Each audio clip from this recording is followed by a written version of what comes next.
My name is Alex. I have a 7 years older sibling named Sam. Ever since Sam was a child, they excelled academically.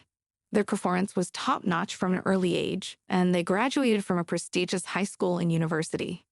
Naturally, our parents were very proud of them and often spoke about how Sam is so amazing. Perhaps due to this environment, Sam's personality became warped as they grew up, always being expected to excel and constantly praised, which may have caused them to overestimate themselves. Upon graduating from university and finding a new job, Sam decided to leave our family home.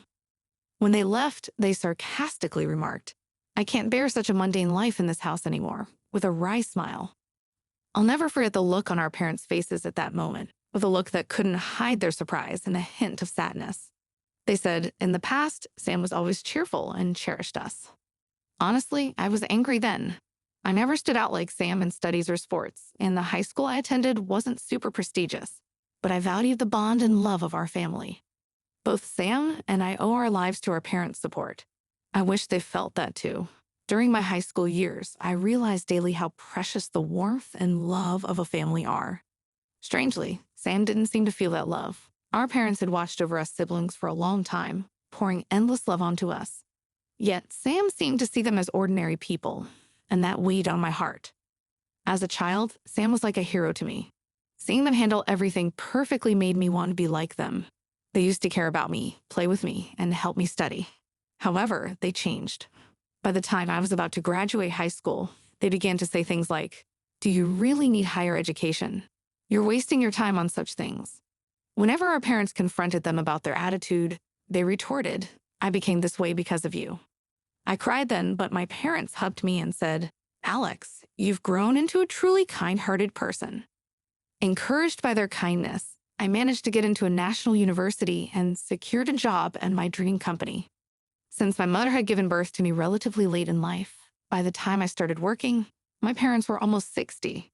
By then, Sam was already married, but oddly enough, neither my parents nor I had met their spouse. My parents had brought up the idea of inviting them home several times, but they always hesitated, saying it's a bit of a consideration to introduce them to our family, and avoided bringing their spouse to our house. About half a year had passed since I started my life as a new member of the workforce. Just when I thought I was gradually getting accustomed to my job, an unexpected event occurred during work hours.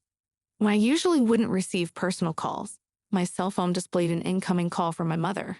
Normally, my mother knows I'm at work, so she wouldn't call. I stepped outside and discreetly answered the phone. My mother's voice was softer than usual. "Hey, are you okay? Are you busy right now?" "No, I'm okay. What happened?" "The thing is, your father suddenly fell."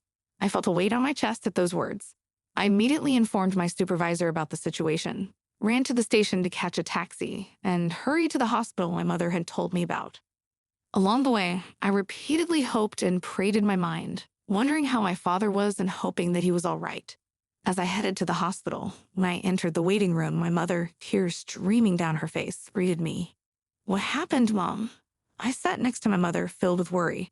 How did my father, who was fine in the morning, suddenly end up in this condition? Unable to process that question, words poured out of my mouth one after another. After a pause, she quietly said, "Your father has been diagnosed with cancer." Hearing this, I felt as if time had stopped. Why? My surprise and anxiety from deep within spilled out in my voice. My mother took a deep breath and began to speak with sadness. "It's stage 4. The cancer has spread to the bile duct, and they said it's hard to remove it all." After that, my mother couldn't stop her tears, and I choked on my words multiple times as I listened. "So what treatment will be done next?" I asked my mother, seeking hope. She nodded somberly after a short pause. After a while, the attending physician came and explained the detailed condition and the treatment. My father's illness had progressed more than expected, and metastasis to other parts had been confirmed.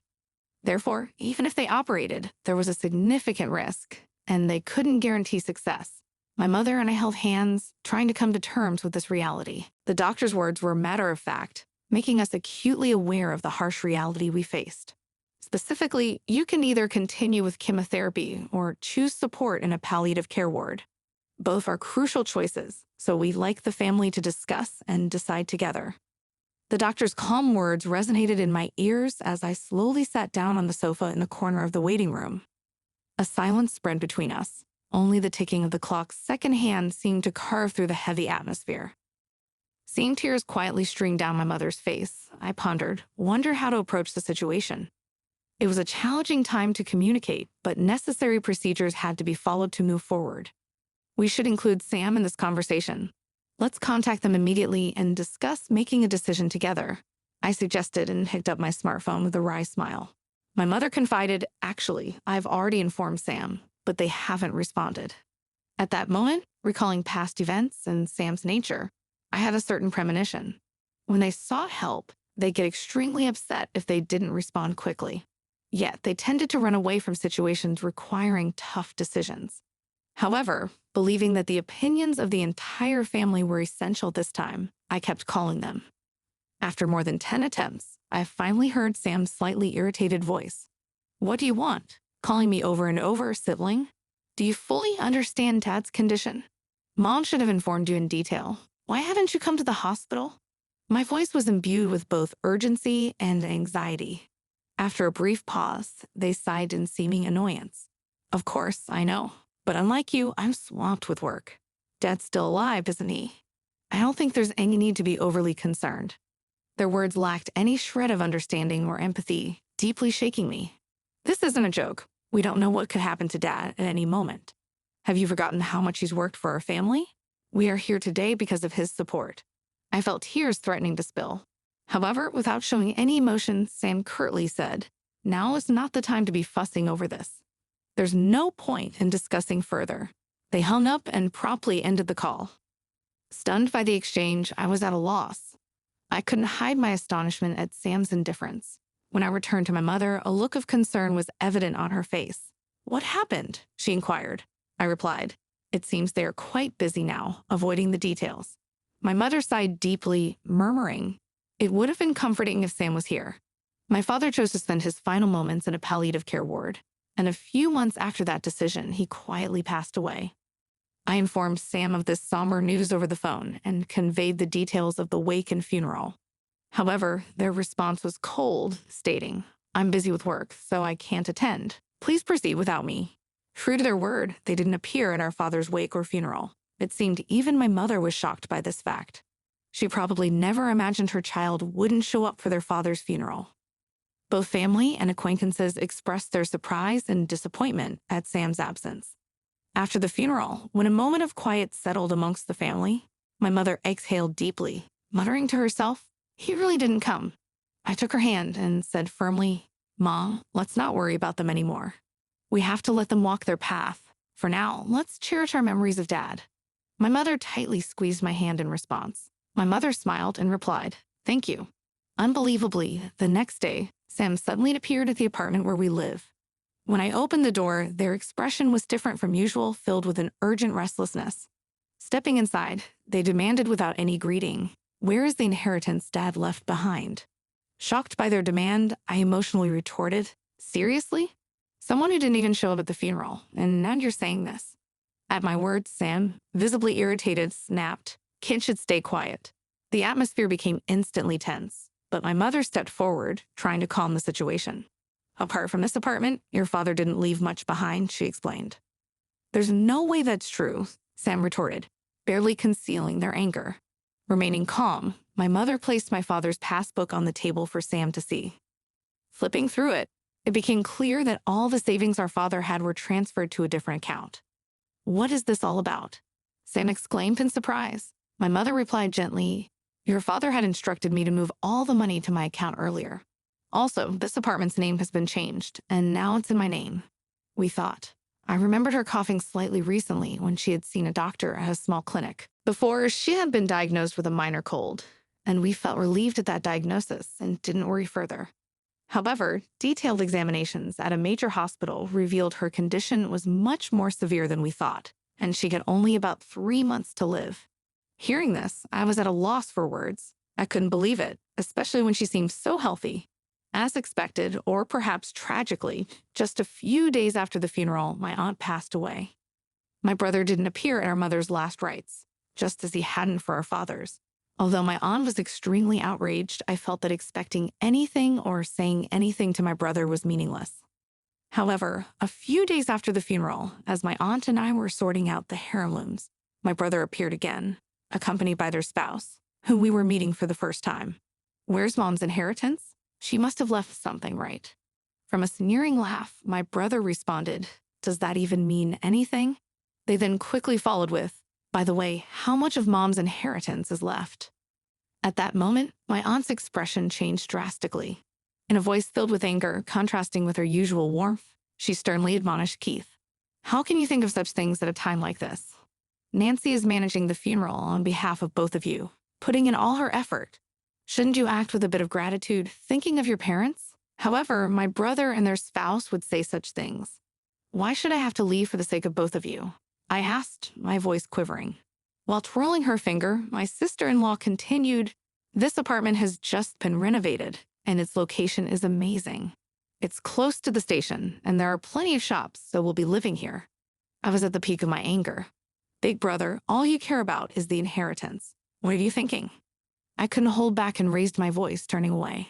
My brother let out an exasperated sigh. What's this? Auntie asked, carefully opening the envelope. Your mother entrusted this to me for a just-in-case scenario. She told me to give it to you at the right moment, my aunt said, tears forming in her eyes. I unfolded the paper inside. My mother's beautiful handwriting filled the page. To my precious Alex, if you are reading this letter, it means I'm no longer in this world. I'm truly sorry for our parting. I felt warmth in the back of my eyes, tears beginning to flow. You might have Keith's the most value. Your father and I were genuinely happy to see you grow up with such a warm heart until our last days. Words can't express just how proud we are of you. I truly want to express my heartfelt gratitude. Thank you. Overwhelmed, I read on, deeply moved. Mom, the words before me blurred with my tears, but I was determined to take in every sentiment my mother had conveyed and continued reading. Actually, after your father passed away, following his wishes, I secretly changed the apartment's ownership. Gently holding my hand from the envelope, a bank book in my name emerged. It seemed like something my mother must have secretly made in the past. To my surprise, when I opened the bank book, a substantial amount was recorded. I felt that this was probably the inheritance from my father that my mother had saved for me. A few days later, my brother and their spouse showed up at the house without even knocking on the door. They entered as if it was their own home. It's time for you to leave, just as promised, right? My brother said, clearly shaken. Beside him, my sister-in-law stared at me, saying, this is the first I've heard of this. However, I had decided to state the facts. The house and the inheritance are all managed under my name, so there's nothing to divide. My brother frowned. Then hand over half of that inheritance to us. But this money was left for my future and to ensure that I take care of the house. You always looked down on me, and now you're asking for money? What changed? I questioned, watching their childish dispute. I thought, what can possibly be gained from all this? To them, I said calmly, this is my house now. If you make any unnecessary fuss, I'll call the police. Trembling with anger, they reluctantly accepted my words and left. Since then, I had no contact with them. I deliberately deleted all their contact details and began a new life in this apartment. This apartment is my treasure, filled with memories of my father and mother. Now I have a loving place to call my own. In this newfound space, I've been able to reflect on the significance of family, love, and the true essence of life. While the challenges with my brother were difficult to navigate, the inheritance left by my parents served as a reminder of their love and the importance of cherishing family bonds. As time passed, I focused on healing from the loss of both my father and mother. The inheritance, carefully entrusted to me, became a means to ensure a stable future and carry forward the values my parents instilled in me. The financial support allowed me to pursue my dreams and build a life that honored their memory. Despite the initial shock and hurt caused by my brother's actions, I've come to understand that everyone walks their own path. Our journeys may diverge, and perspectives on family and responsibility may differ. While I cannot change the choices my brother made, I can control how I respond and shape my own narrative. Over the years, I found solace in the support of friends, colleagues, and the enduring love of my parents, which transcends the challenges of earthly possessions. The memories we shared, the values they imparted, and the lessons learned continue to guide me on my journey. As I move forward, I carry the legacy of my family within me, embracing the strength that comes from love and resilience. The apartment, once a battleground of conflicting emotions, has transformed into a sanctuary where I can celebrate the beautiful moments of the past and create new ones for the future.